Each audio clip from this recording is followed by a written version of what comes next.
Our team name is the committed units, and we worked on solving the stochastic unit commitment problem using probabilistic computing. I mean, it was very interesting because probabilistic computing is, I guess, somehow a competitor to quantum computing, or it's like in between classical computing and quantum computing. And since we both work on quantum computers and especially quantum algorithms, it was very interesting to see what alternatives there are and what quantum computing needs to achieve to also outperform those like cheaper and more classical alternatives.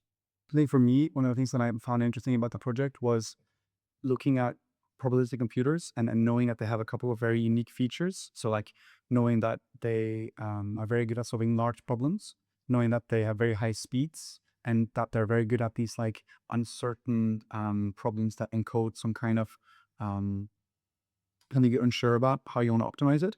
And so exploiting those properties in like a very specific scenario like this, I think was quite interesting. I think for me, the highlight was like the last week before the last deadline. It was actually very interesting.